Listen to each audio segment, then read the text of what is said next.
assunto, ora escatológico, ora doutrinário. Esta noite vamos falar mais uma vez de assunto que trata da escatologia consumada, tá bom? Temos o tema aí, minha caríssima, eu já consigo pelo reflexo ver lá. Olha lá o tema: o homem da iniquidade, o filho da perdição. Vamos mergulhar um pouco mais esta noite neste assunto intrigante que mexe com a teologia do sistema. Nós vamos desqualificar a teologia do sistema doutrinal que acredita que esta passagem se refere ao anticristo. Vamos devagar, nós temos tempo, igreja em casa, aí o culto é racional, você no conforto da sua casa, eu aqui. Hoje temos alguns convidados aqui, temos alguns irmãos, meus filhos, minha esposa, todo mundo assessorando, ligado aí nas lives, ligado aí nas pessoas que entram no chat. Vamos então ao que interessa esta noite. Segunda epístola do apóstolo Paulo aos Tessalonicenses, no capítulo 2, no versículo 1, eu vou ler apenas até o versículo de número 4, que eu acredito, pela familiaridade que nós, o povo da graça de Deus, temos com o contexto, será o suficiente para elaborarmos a nossa homilia. Tá bom? Olha lá, irmãos, disse Paulo aos Tessalonicenses, no que diz respeito à vinda de nosso Senhor Jesus Cristo e à nossa reunião com Ele, vos exortamos, versículo 2, a que não vos demovais da vossa mente com facilidade, não vos perturbeis quer por espírito, ou por entendimento, ou quer por palavra, ou quer por epístola, como se essas coisas precedessem de nós, supondo tenha chegado o dia do Senhor. 3. Ninguém de nenhum modo vos engane, porque isto, a vinda do Senhor, não acontecerá sem que primeiro venha a apostasia e seja revelado o homem da iniquidade, o filho da perdição. Versículo de número 4, o qual se opõe e se levanta contra tudo que se chama Deus, ou é objeto de culto, a ponto de assentar-se no santuário de Deus, ostentando-se como se fosse o próprio Deus. Este é um dos versículos mais difíceis do sistema religioso entender. E pasmem, eu com apenas a 4ª série, foi o primeiro versículo que eu entendi da escatologia consumada. Mas eu vou ensinar aos teólogos, porque de graça você recebe, de graça você dá. Aquilo que eles estudam a vida inteira para não enxergar o que nós enxergamos, nos é dado por revelação, pelo entendimento. O que os futuristas não entendem, ou que eles ignoram, é que Paulo viveu na época do Império Romano. Como eles são futuristas com a estratégia de escravizar e, portanto, futurizando estas passagens, a revelação não salta aos olhos, porque as pessoas leem isso como jornal aqui no Rio de Janeiro, RJTV, primeira edição e segunda edição, em que as notícias são repetidas no dia de hoje. É preciso ensinar a eles que esta epístola foi escrita por Paulo no ano 51 a 53 e que Paulo está escrevendo esta carta aos Tessalonicenses, alertando sobre um evento que aconteceria naquela geração e não em séculos onde eles não estariam presentes. Coloca para mim, por favor, volta aí o versículo de número 1, vamos fazer uma hermenêutica ou uma exegese do texto. Irmãos, preste atenção. O ano da escrita é de 51 a 53, as duas epístolas. Paulo está escrevendo aos Tessalonicenses. Se Paulo está escrevendo aos Tessalonicenses, Paulo não está apontando para um evento futuro. Porque Paulo, olha lá, irmãos, no que diz respeito à vinda de nosso Senhor Jesus Cristo, leia a expressão, e a nossa reunião com ele. Ora, A expressão nossa coloca eles e Paulo dentro de uma realidade do presente e não do futuro. Senão Paulo falava a reunião deles do futuro. Mas você vê que a expressão nossa coloca eles dentro daquele contexto. Isto era discutido dentro daqueles dias. Eles esperavam esta manifestação. Quando você lê o texto com os olhos mais claros, diz o versículo de número 2, olha lá. A que não vos demovais na vossa mente. Ele não diz na minha mente nem na sua. O texto é claro. O contexto aqui é histórico e deve ser entendido e respeitado a época das datas do acontecimento. Não pode descontextualizar isso do contexto histórico. Não pode trazer esta palavra para os dias de hoje, senão nós temos que ressuscitar o autor que está incluído no verbo nosso. Por que nas igrejas não se ensinam isso? Porque vai empurrando essa passagem para frente. Nós já estamos em 2000 e pouco, daqui a pouco chega 2050, a nossa reunião com ele, 2200, no ano 3050, e aí são os pastores que vão se enriquecendo através da mente dos incautos. E não era isso o que estava acontecendo ali. É preciso ler isto aí dentro do contexto histórico, a que não vos demovais da vossa mente com facilidade e nem vos perturbeis, quer por espírito, quer por palavra, quer por epístola. O que está acontecendo ali, naquele contexto ali, no ano 51 e 53? O burburinho era que a vinda do Senhor já tinha até chegado.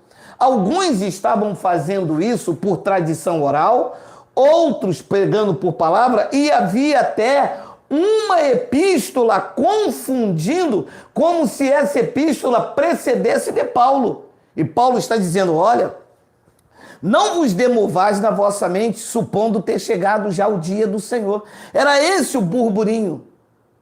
Era isso que estava acontecendo. O contexto histórico, e Paulo está advertindo aos seus irmãos lá na Tessalônica, que havia pessoas perturbando, olha, a que não vos demovais na vossa mente com facilidade. Mas isso não pode ser trago para cá. Paulo está antes do evento que aconteceu em 70. Diz o versículo de número 3, que Paulo diz, ninguém de nenhum modo vos engane, porque isto, se referindo à vinda do Senhor, não acontecerá sem que primeiro venha a apostasia. Preste atenção aqui, porque a igreja ela tem uma facilidade de fazer um paralelo com os acontecimentos no dia de hoje com os acontecimentos bíblicos. Eles já estavam vivendo a apostasia. A apostasia estava em curso nos dias de Paulo. Dali para frente, ela iria se intensificar a partir do ano 66, quando se desencadeou a grande tribulação. Paulo está no ano 51 a 53, ele já vivendo um período de apostasia, não tão intensificada, mas eles já viviam isso. Só que Paulo disse que 2 eventos iriam então acontecer antes da vinda. Paulo diz que primeiro ia vir a apostasia e ser revelado o homem da iniquidade e o filho da perdição. Diz o versículo de número 4, então, que o qual ele aponta quem era este filho da perdição, que apesar de não ter o nome ali, os tessalonicenses conheciam perfeitamente. Ele diz que o filho da perdição se opõe e se levanta contra tudo que se chama Deus ou objeto de culto, a ponto de assentar-se no santuário de Deus. Agora para aqui. Nós já pregamos diversas vezes sobre esse texto, mas você sabe, o sistema religioso doutrinal, eles tampam os olhos para isso. Como que pode esta ser uma passagem para os dias de hoje, se o homem da iniquidade, que deveria vir para que a vinda do Senhor se concluísse? Como pode o homem da iniquidade vir hoje e assentar-se no santuário de Deus, se o santuário de Deus caiu em 70? Pergunta ao seu pastor, pergunta ao professor da escola bíblica dominical, pergunta ao bacharel de teologia. Como podemos falar que esta passagem aqui é para os dias de hoje? Aonde está o santuário de Deus? Como é que o homem da iniquidade ia se assentar no santuário de Deus, que uma vez que o templo caiu lá em 70, de fato e de verdade, o santuário de Deus somos nós. Esse homem então ia se assentar dentro de você, dentro de mim? Ou Paulo se equivocou quando disse isso? Não, Paulo não se equivocou, até porque isto aqui é uma profecia de Daniel, que era um judeu e que Paulo, também sendo judeu, aguardava a conclusão da profecia de Daniel. Já vamos ler daqui a pouco. Paulo não comeu um hambúrguer estragado e imaginou e está olhando para o século 21. Não é nada disso. A profecia era para aqueles dias.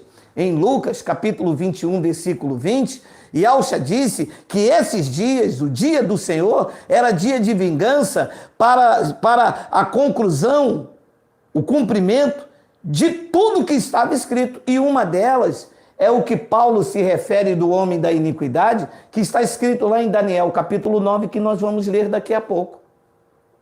Então, Paulo diz que o homem da iniquidade, que abriria então a chegada, a vinda do Senhor, que era o juízo, ele se opõe, se levanta contra tudo. Claro, lendo daqui agora, isso está no pretérito, ele se levantou contra tudo que se chama Deus, ou é objeto de culto, a ponto de assentar-se no santuário de Deus, ostentando-se como se fosse o próprio Deus. Então, a primeira coisa que se analisa, primeira coisa que se deve entender, o contexto aqui é histórico, deve ser entendido e respeitando as épocas e a data do acontecimento. Primeiro lugar, a datação da carta, anos 51 a 53, as duas epístolas. Em segundo lugar, Paulo está vivendo na época do Império Romano. E em terceiro lugar, quando Paulo cita isso, o santuário de Deus para os judeus ficava na Cidade Santa, era o templo lá em Jerusalém. Significa que se descarta a possibilidade desta epístola, deste cumprimento aqui, acontecer ainda, porque senão o santuário físico vai ter que ser erguido, e isto de not existe. O santuário reconhecido por Deus, há um feito lá no Brás, em cada esquina tem um levantado por homens dizendo que é a casa de Deus, mas Atos 17 e 24, já nos dias de Paulo, já deixou claro que Deus não habita em santuário feito por mão do homem. Já aquele tabernáculo terrestre já não tinha a presença do Pai. A presença do Pai, Efésios 3,16, habita com poder no homem interior. Como é que o santuário agora pode existir se o santuário somos nós? Ou teremos então que entender que este homem da iniquidade, o filho da perdição, vai entrar em mim. E aqui entra a manobra teológica dos pastores, dos bacharéis em teologia, dos mestres, do professor da escola bíblica dominical, dizendo que este homem aqui, o homem da iniquidade e o filho da perdição, é o anticristo que vai vir. Ora, espera aí. Significa, então, se isto fosse uma verdade que não é, significa, então, que antes da igreja falar Jesus está voltando, eles deveriam falar que o anticristo está voltando, porque ele não pode vir, disse Paulo, antes que venha a apostasia e o homem da iniquidade. Então, antes do sistema futurista anunciar a vinda de Jesus, eles têm que anunciar a vinda do anticristo, se é que possível isso fosse uma verdade. Mas aqui não está falando do anticristo, aqui está falando do homem da iniquidade, o filho da perdição. E quem era? Daniel, capítulo 9. Temos aí Daniel, capítulo de número 9, versículo de número 4. Foi Daniel que profetizou. Paulo só está, 24, 26. 26. Depois das 62 semanas, será morto o ungido. Preste atenção. E já não estará. E o povo de um príncipe que há de vir destruirá a cidade, Jerusalém e o santuário. Agora veja se aqui porventura está escrito anticristo. Não, está escrito o povo de um príncipe, que há de vir, destruirá a cidade e o santuário, e o seu fim será no dilúvio, e até o fim haverá guerra. A guerra que aconteceu com Roma e os judeus. Desolações são determinadas. Então, Paulo está repetindo esta profecia. O homem da iniquidade iria entrar no templo em Jerusalém, profetizado por Daniel. Diz que o povo de um príncipe. Quem é o povo de um príncipe?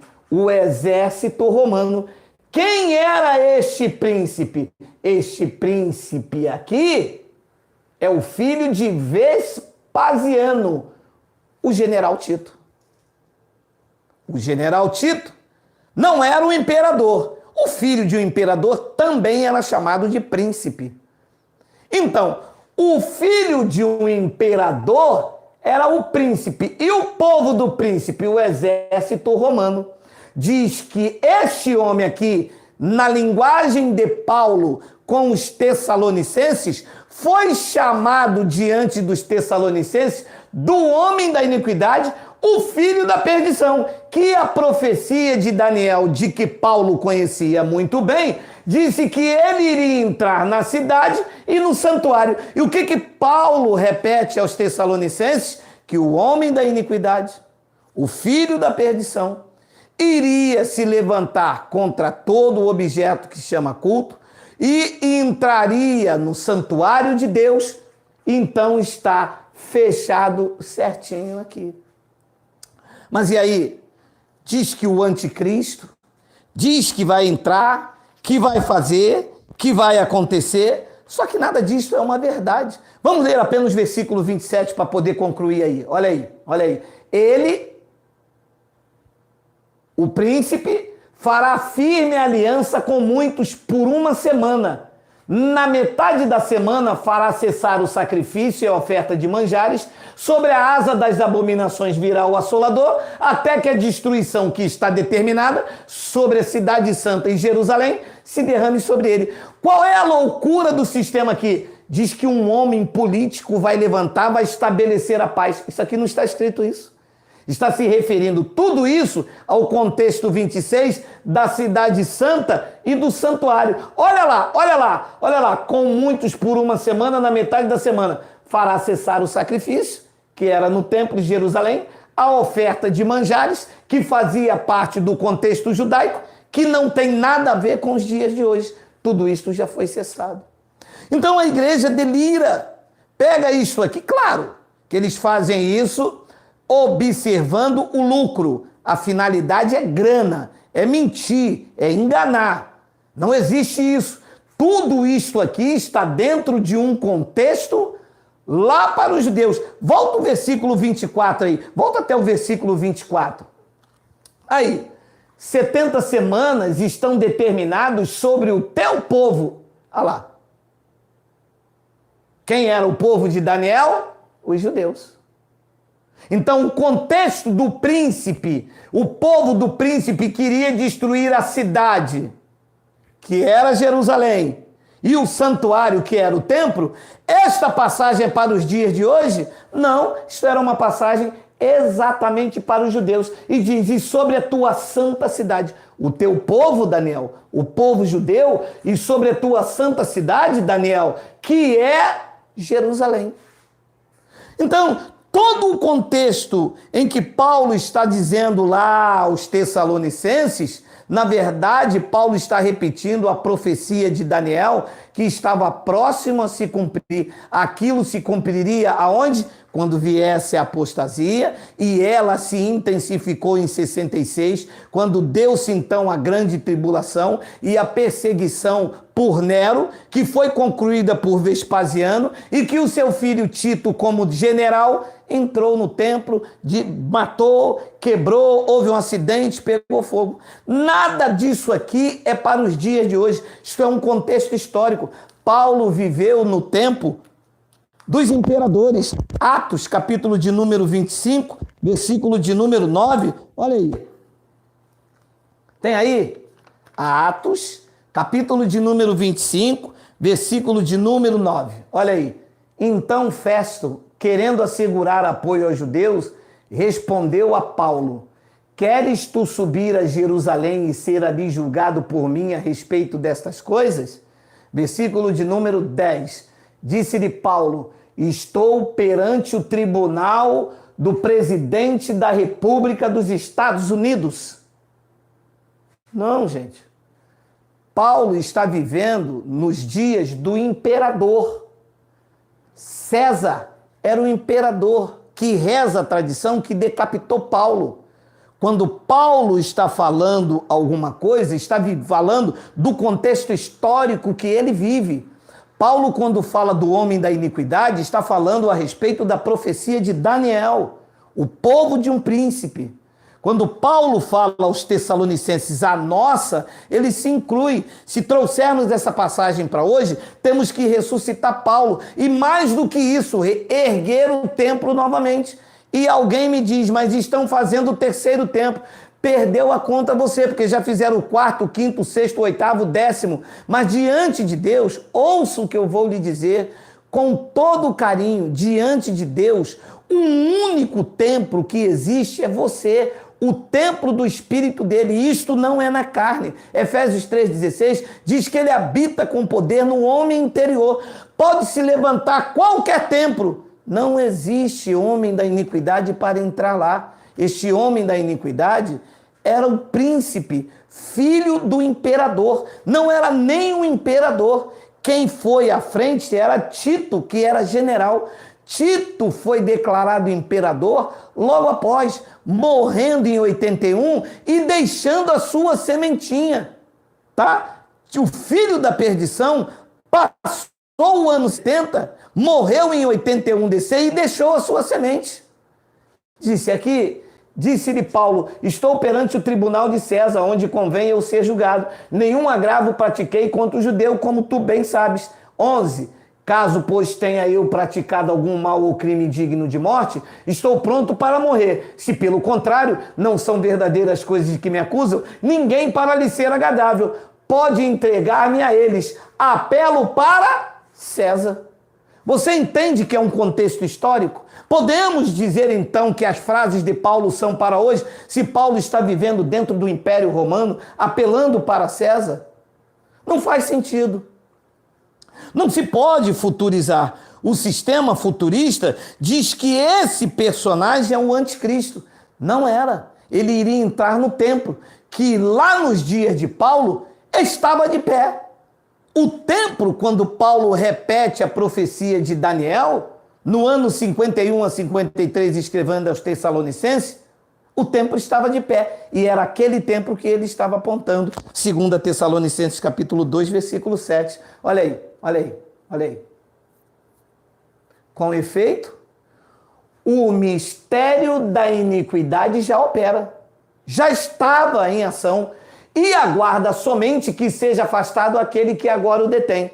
Aqui há sabedoria e quem lê entenda. O que Paulo está dizendo? Que havia alguém detendo a ação do príncipe profetizado por Daniel e que Paulo chamou de homem, de filho da iniquidade. Ora, se a profecia dizia respeito ao príncipe, não ao imperador. Se a profecia dizia respeito ao príncipe, no ano 51 a 53, o imperador de então impedia que esse príncipe executasse o seu plano.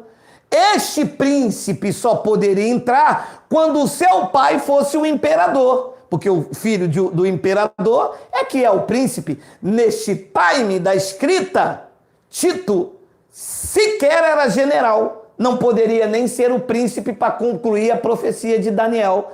Então Paulo diz, o mistério da iniquidade já está operando, mas o homem da iniquidade, o filho da perdição, ainda não. Ele aguarda ainda aquele que o detém. Quem é que o detinha? O imperador atual, porque não seria ele que iria entrar. Iria entrar o imperador Vespasiano e o seu filho, o general Tito, e à frente da batalha. Anos após seria declarado imperador. A igreja desconhece a história bíblica. apesar das Assembleias de Deus ter escrito o livro História dos Hebreus, mas nunca ensinaram isso na escola dominical. Sabe por quê? Porque isso aqui não enche cofre. Mas isso aqui coloca essas passagens dentro da história bíblica. Isso aqui aponta dizendo que o templo caiu, Jesus voltou e não tem mais esse negócio de olhar para a nuvem, o anticristo vir. Sabe por quê? Porque o mistério da iniquidade já existia e o anticristo já estava no mundo nesse tempo aí. Nesse contexto de Paulo, Pedro, João, o anticristo já estava. Olha aí, 1 João capítulo 4, versículo 1 e 3, está uma passagem que nós já conhecemos. Capite? Amados, não des crédito a qualquer espírito, a qualquer entendimento. Antes, provai os espíritos, se procedem de Deus.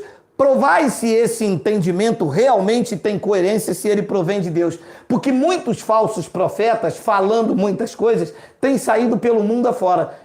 Versículo 2. Nisto reconhecemos o Espírito de Deus.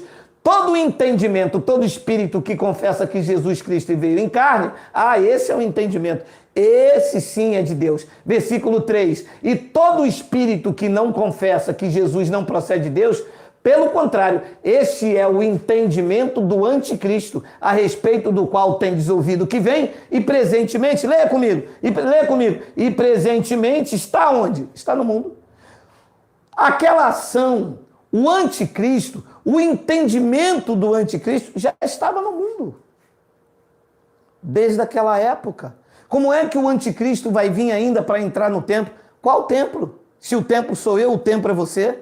Deus não habita em templo feito por mão de homens. Como que Deus vai reerguer de novo um templo e vai contrariar a sua palavra? Então Deus seria transgressor, edificando aquilo que destruiu, porque o templo caiu. Aliás, foi uma das profecias que desencadeou a escatologia consumada para que nós pudéssemos chegar a esse entendimento. Mateus capítulo 24, versículo de número 1 e 2. Temos aí, caríssima? Temos aí? Olha lá. Tendo Jesus saído do templo, ia se retirando quando se aproximaram dele os seus discípulos para lhe mostrar a construção do templo. Versículo de número 2. Ele, porém, lhes disse: não vede tudo isso? Em verdade vos digo que não ficará aqui pedra sobre pedra que não seja derribada. Como que vai levantar agora, se é exatamente isso que o ano 70 apontava? A sombra da lei, a suntuosidade, o símbolo maior da lei. Era lá que estavam os levitas, era lá que estavam os sumos sacerdotes, eles eram os principados, as autoridades da época, era eles que constituíam os céus junto com a terra, Jerusalém, que deveriam passar. Como trazê-los de volta? Porque para se construir o templo, para o homem da iniquidade entrar, vai ter que trazer também os sacerdotes levitas, vai ter que também trazer os sacerdotes, o sumo sacerdote, o candelabro, os utensílios, e aí a lei volta novamente. E aí, meu irmão, se anula-se então todo o Novo Testamento e Cristo terá que vir e morrer de novo para tirar a remissão que há debaixo da lei. Isto aqui nunca foi pensado, nunca foi pregado, nunca foi manifestado para mostrar isto aqui. Sabe por quê? Repito mais uma vez, não sendo prolixo. A igreja não está em trás de conhecimento. A igreja quer pandeiro, quer pular, quer profecia. A igreja quer gritar terra de Manassés, de Manamaia. A igreja está atrás disso e perdido, sem conhecimento nenhum. É porque vem o anticristo, é porque vem a marca da besta, é porque vem o chip, é porque o terremoto está sinais da vinda de Jesus. Ouça, Jesus não vai voltar coisa nenhuma. Enquanto você não entender isto, que isto era um evento para Jerusalém, o que foi o epicentro do juízo, você vai ser cobaia na mão dos homens, vai viver com medo de relâmpago, como eu vivi, de trovoada, e eles vão viver aí com carros blindados, mansões, tomando o seu dinheiro, e você com medo de Jesus voltar e você ficar. Leia a passagem agora que ela vai digitar, porque isto é um clássico.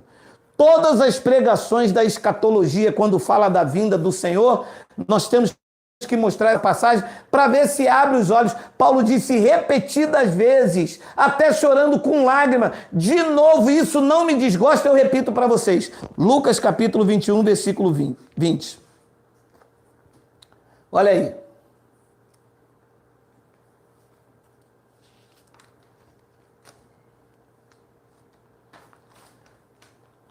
Quando, porém, virdes Jerusalém sitiada de exército, sabei que está próxima a sua devastação.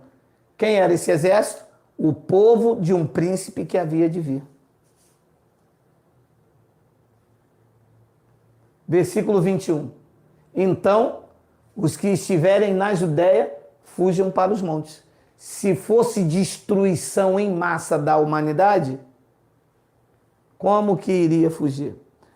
Se isso aqui é para os dias de hoje, cadê as pessoas que estavam ouvindo isso para fugir? Será que Jesus era louco?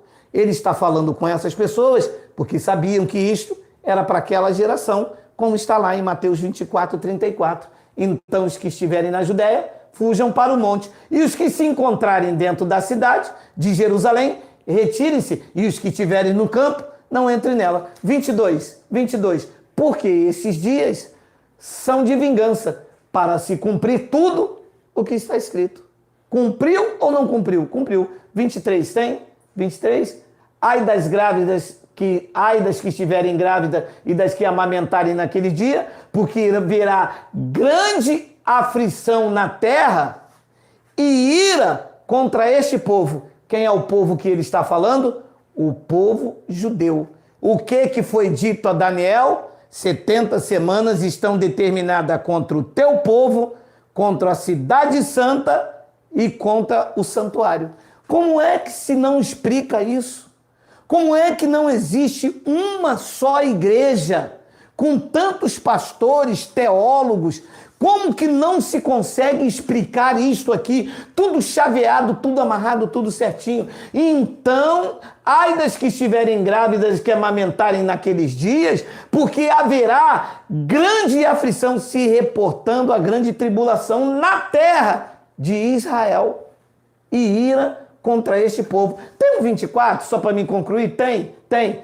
Cairão ao fio da espada, que foi a espada do general Tito, o povo de um príncipe, serão levados cativos para todas as nações, e até que os tempos dos gentios se completem, dos romanos, dos generais, dos imperadores, Jerusalém e Jerusalém não tem nada a ver com o Brasil. Isto é uma aula de escatologia. E talvez me pergunte, Geraldo, mas você aprende isso como? Gente, é só abrir o coração e pregar com sinceridade e pureza. Não precisa fazer teologia, não precisa estudar hebraico, aramaico. Você está vendo que está tudo batendo tudo direitinho.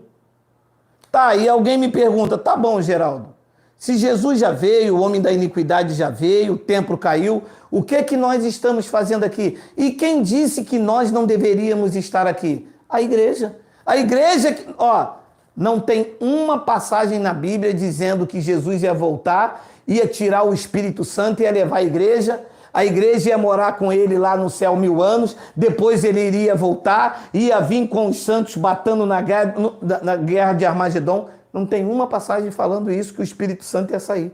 Os pastores inventaram isso, colocaram medo nos crentes, foram reproduzindo, os presbíteros, santarrões querendo ter cargo, colocou medo nas pessoas. Se já está difícil da gente aceitar Jesus com o Espírito Santo aqui, imagine quando o Espírito Santo sair. Aonde está escrito isso?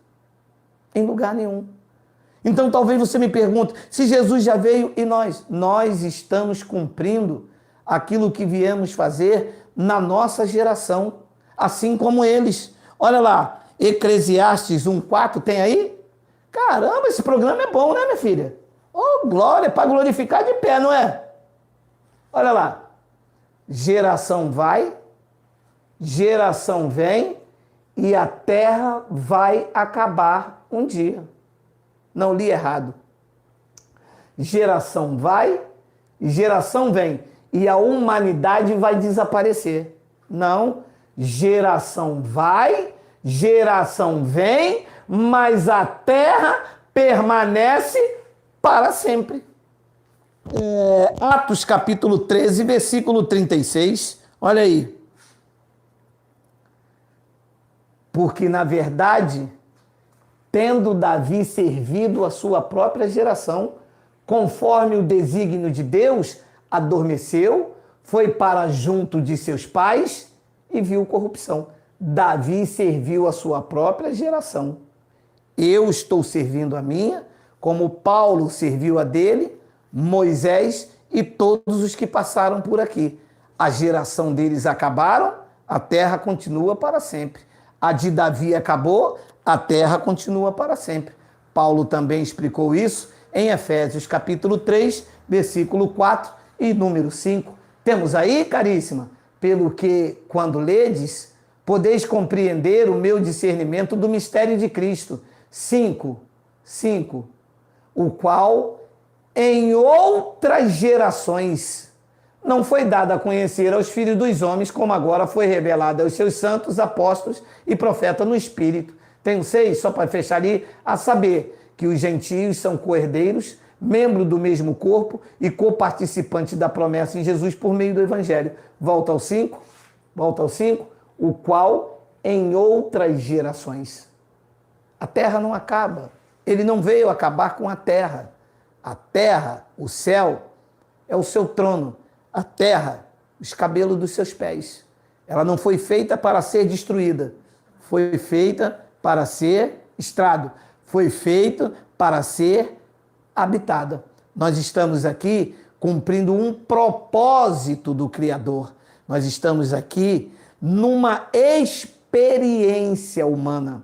Nós somos espíritos revestidos de carne, vivendo uma experiência humana. O sistema doutrinal ignora isso e acha que são seres humanos vivendo uma experiência espiritual. Trocaram. Eles acham que chegaram aqui, ocos, vazios, entra para dentro de um terreiro evangélico e começam a aclamar o Espírito Santo, e o Espírito Santo vem. E aí, uma vez que eles vêm, eles ficam esperando Jesus para levar eles. Não, nós viemos de lá, estamos aqui numa experiência, estamos numa oportunidade, estamos conhecendo os prazeres terrenos, experimentando o doce de uma fruta, experimentando o mar, o sol, a chuva. Tudo isso são dádivas que ele permitiu aos espíritos revestidos de carne, aos espíritos eleitos, coisas essas que os anjos anelam precustar. Foi dado também aos espíritos revestidos de carne pregar as boas novas. Estamos nessa terra como os embaixadores e embaixatrizes de Cristo. Não precisamos esperar Jesus voltar para ir para o céu, porque viemos da pátria celestial. Para lá voltaremos. Em nível espiritual, nós já temos o direito à pátria. Não estamos lá ainda, porque este corpo ainda nos detém. Mas é certo, quando tombarmos aqui, os nossos espíritos apresentarão diante do Pai, com um corpo que já temos glorificado, um corpo igualzinho a dele. Pregou Paulo aos Coríntios, prega Geraldo a vocês. Se tem corpo celestial, se tem um corpo material, um corpo terreno, há corpo espiritual. Semeia-se o corpo material, ressuscita o corpo espiritual.